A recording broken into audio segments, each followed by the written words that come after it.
Ekonomi politik dan sistem politik.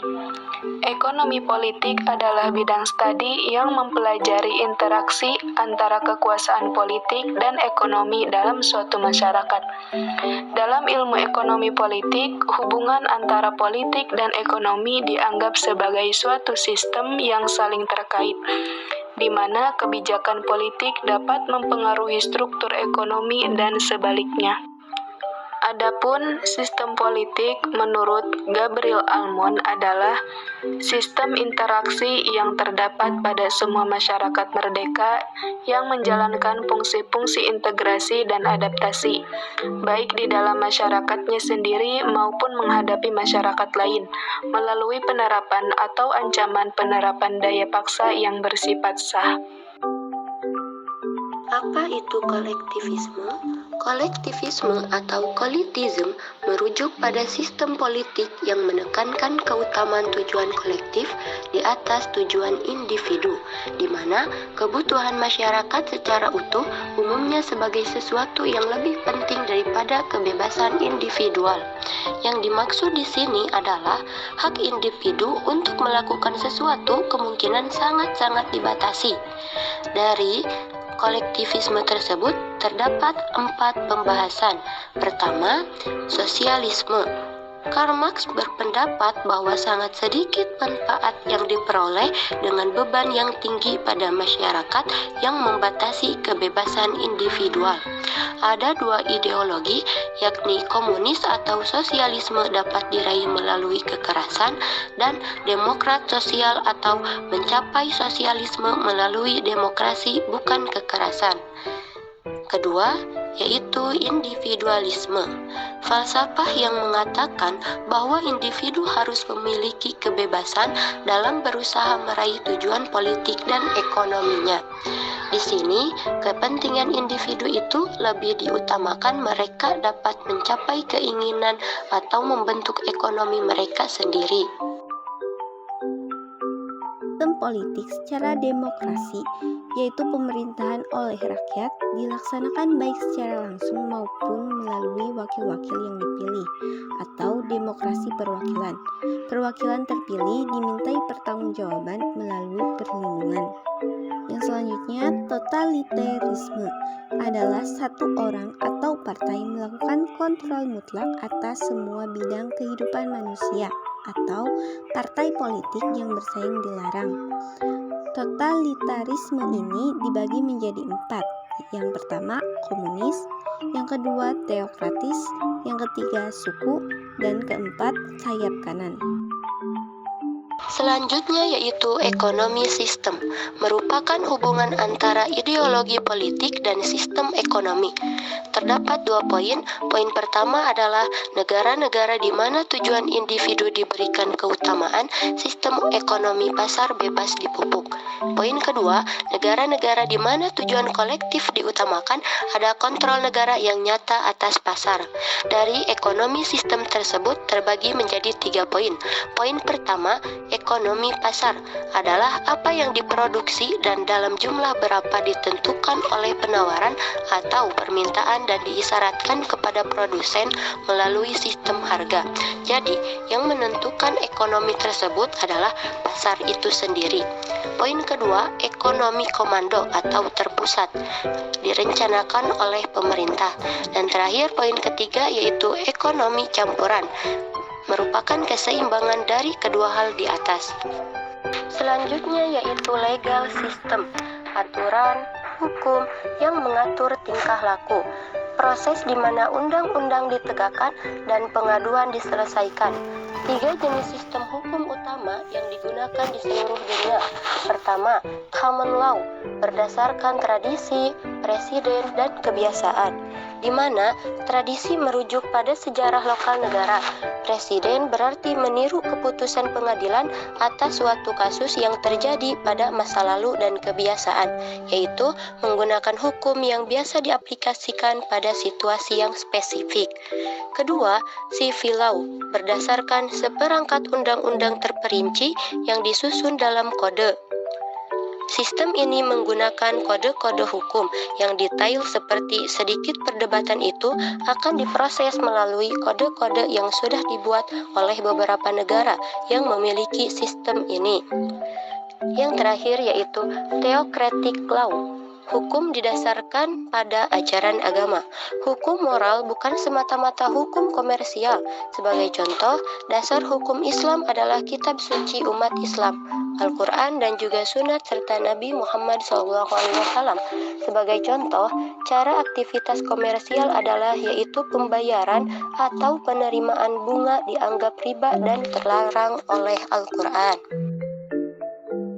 Selanjutnya, bagaimana kontrak ditegakkan dalam sistem hukum yang berbeda? Pertama, hukum kontrak adalah badan hukum yang mengatur penegakan kontrak. Kedua, di bawah sistem common law, kontrak cenderung sangat rinci dengan semua kemungkinan yang dijabarkan. Yang ketiga, di bawah sistem civil law, kontrak cenderung jauh lebih pendek dan kurang spesifik karena banyak masalah sudah tercakup dalam hukum perdata. Dan yang terakhir, banyak negara telah meratifikasi Konvensi Perserikatan Bangsa-Bangsa tentang kontrak untuk penjualan barang internasional atau yang disingkat dengan CIGS, yang menetapkan seperangkat aturan seragam yang mengatur aspek-aspek tertentu dari pembuatan dan pelaksanaan kontrak komersial sehari-hari antara pembeli dan penjual yang memiliki tempat usaha di tempat yang berbeda. Hak milik. Hak milik mengacu pada hukum atas penggunaan sumber daya yang diletakkan dan atas penggunaan yang dibuat dari pendapatan apapun yang mungkin berasal dari sumber daya itu sendiri. Hak milik memiliki suatu tindakan yang bisa dilanggar. Pertama, tindakan pribadi. Merujuk kepada pencurian, pembajakan, atau berbagai hal yang dilakukan individu atau kelompok yang dapat merugikan orang lain. Kedua, tindakan publik dan korupsi. Dapat dikatakan sebagai mencederai hak properti yang dilakukan oleh pejabat publik atau politisi di mana memeras uang, sumber daya, atau properti itu sendiri. Korupsi yang dilakukan bisa berupa suap pada suatu perusahaan. Ketiga, hukum tindak korupsi internasional. Hukum berisi tentang mendirikan dan menjaga suatu bisnis agar tetap berdiri, bersama-sama mengawasi agar tidak ada pelanggaran yang terjadi pada bisnis internasional. Ekonomi politik dan kemajuan ekonomi. Pertama, inovasi dan kewirausahaan adalah mesin pertumbuhan ekonomi jangka panjang. Kedua, inovasi dan kewirausahaan membutuhkan ekonomi pasar dan hak properti yang kuat. Ketiga, rezim demokratis mungkin lebih kondusif bagi pertumbuhan ekonomi jangka panjang daripada kediktatoran, bahkan yang baik hati sekalipun. Keempat, pertumbuhan ekonomi selanjutnya mengarah pada pembentukan rezim demokrasi. Perubahan ekonomi politik muncul sejak tahun akhir 1980-an dan memiliki dua tren. Yang pertama, revolusi demokratik pada tahun akhir 1980-an dan awal tahun 1990-an, dan memiliki poin penting. Yang pertama, banyak rezim totaliter gagal memberikan kemajuan ekonomi bagi sebagian besar populasi mereka. Kedua, teknologi informasi dan komunikasi baru telah merusak kemampuan negara untuk mengontrol akses ke informasi tanpa sensor. Ketiga, kemajuan ekonomi dalam 25 tahun terakhir telah menyebabkan kelas menengah dan pekerja semakin makmur yang mendorong reformasi demokrasi. Tren yang kedua yaitu perpindahan dari ekonomi terencana dan campuran terpusat. Memiliki poinnya yaitu lebih banyak negara telah beralih ke model berbasis pasar. Apa arti ekonomi yang berubah bagi manajer? Yang pertama ada resiko politik, yaitu kemungkinan bahwa kekuatan politik akan menyebabkan perubahan drastis dalam lingkungan bisnis suatu negara yang berdampak buruk pada keuntungan dan tujuan lain dari perusahaan bisnis. Yang kedua, risiko ekonomi, yaitu kemungkinan salah urus ekonomi akan menyebabkan perubahan drastis dalam lingkungan bisnis suatu negara yang berdampak buruk pada keuntungan dan tujuan lain dari perusahaan bisnis. Yang ketiga, risiko hukum, yaitu kemungkinan bahwa mitra dagang secara oportunistik akan memutuskan kontrak atau mengambil alih hak milik. Bagaimana manajer dapat menentukan daya tarik keseluruhan pasar? Yang pertama, daya tarik keseluruhan suatu negara sebagai pasar potensial dan lokasi investasi untuk bisnis internasional bergantung pada keseimbangan manfaat, biaya, dan risiko yang terkait dengan menjalankan bisnis di negara tersebut.